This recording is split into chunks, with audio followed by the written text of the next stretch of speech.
Hello everyone and welcome back to my channel. I really wanted to do a kiln opening with you. This just cooled off and we've got so many things moving through the process because it's December, we have Christmas, I want to make things for people, there's commissions, there's just so many things to do and I am excited about literally everything that's coming out of the kiln.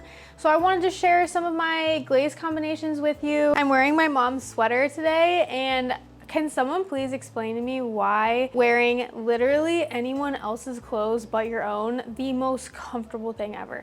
I don't understand. I have a lot of sweaters, I have a lot of clothes that I love, but whenever someone else lets me wear their stuff, it's like the most comfortable thing ever. I don't get it, but it's great. This is one of my favorite glaze combinations ever. I absolutely love this. I've been doing these ruffle edged bowls a lot too.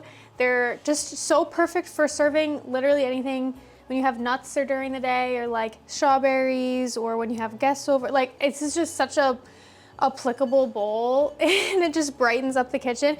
This combination is Mako Shino by Mako as the base, and then around the rim I have a really watered down Sand and Sea by Mako, and this is fired to cone 6 with a slow cool. So it drips a lot, it blends a lot. Be careful putting it on the edge because it can drip all the way down. This is something that I'm going to be doing a lot of sets in. This is an example of that same combination but on a mug. I love it. This is also another one of my absolute favorites. It's a really deep kind of a sea blue. Blue is a combination of 3 other types of commercial glazes that I have combined together. I get them in powder form. So I can't share this because I don't know what it is, but that's an idea for you. You can take some powdered forms of different commercial glazes and you can combine them. Wow, okay, so you know that Mako Shino Sand and Sea that I told you dripped a little bit? Pretty, right? Oh my goodness.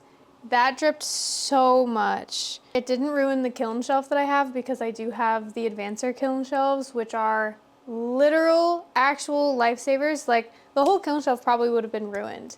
Damn, that's unfortunate.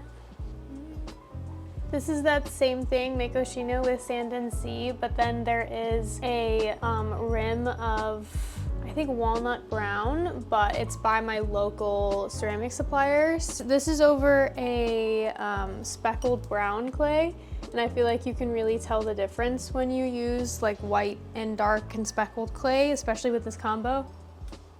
Wow, that got like really shiny. This is black underglaze. I suppose with going to cone 6 and that slow cool, it really makes it kind of shiny. And then on this, we actually have a moon glaze that I got in a pint by Mako because I wanted to experiment with it, but it's really nice because it has that like texture. It's so cool. I love it. This is another one of those, that blue combo. I'm actually making a dinner set for my mom, so this is one of hers. This is where that one pot really stuck. And what I'm gonna do is take this block and we rub it and it pops off. As smooth as a baby's butt that also has chicken pox maybe, but pretty smooth. So we have the other one that fell over. That is gorgeous. That is so gorgeous. That is not. This would have made me so upset when I first begun, but now I just take the L and take the learning from it. I guess that could still be L, like the loss, take the L, take the learning, L and L. This is actually lavender mist with Sand and Sea on top. That lavender did not turn out that lavender at all. Also by Mako. Mako has the best commercial powder form glazes. I just wish they weren't so expensive. Yeah, I'm making a series on like massive mugs because I love me a massive mug. And this is also the Makoshino with Sand and Sea over top. This is like crazy because there is lavender mist on here, but it's totally not reacting very well. Maybe it's really thin. This is another set cup faceted for my mom.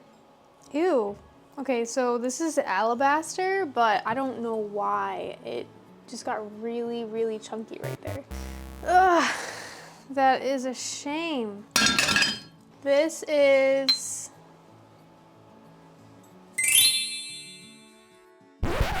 This is the lavender mist over walnut brown, and that is gorgeous. This is how the lavender mist is supposed to turn out. Sand and Sea with sea mist over it. Sea mist is from my local clay supplier, but Sand and Sea is from Mako. As you can tell, it's like a staple for me. But I'm so excited to share more of my glaze combinations because I've really started to perfect them, really discover what works and what doesn't. I'm still always experimenting. That is really, really pretty. This is a combination of Makoshino, oatmeal, and winter wood by Mako. And I believe there's also walnut on the top. This is that combo of the lavender mist with the Sand and Sea. Turned out really different on a dark speckle clay. These are actually not my glazes, unfortunately. These are glazes from a studio that I teach at, but I just wanted to show how gorgeous this was. It is cone 6 though. This is cone 6 electric fire, so you can achieve something more interesting like this. I would have assumed that this might be gas if I saw like someone else make it in a gallery. Oftentimes you can tell by how the clay looks behind it. These two things are cone 10 in a gas kiln, and they are really interesting. I wasn't actually expecting these to be as gray, but I love how it falls over the lace. One of the giveaways you can tell it was gas, cone 10, is because of how like charred and red this clay looks. This is actually raku clay, and I love how red it gets. This was also a cone 6, but what's fun about this is that this was done in a spray booth, and that's how these kind of blended together because it was a really thin application. I love it, it's super funky. All right, and this is just the last mystery blue color bowl for my mom's dinner set. I don't have anything else in the kiln, but I will be directly loading it again with some new combos. So if you want to see more of these little glaze openings with the glaze combos, I would love to make more of them. They're such an exciting time. I literally, when I wake up in the morning and I know that a glaze fire is done and all I have to do is run down to my garage, it's like Christmas morning. The last step is photographing. I hope that you enjoyed this video. I hope that you'll enjoy the photos, and remember to keep creating. So if you'll excuse me, I'll need my camera now.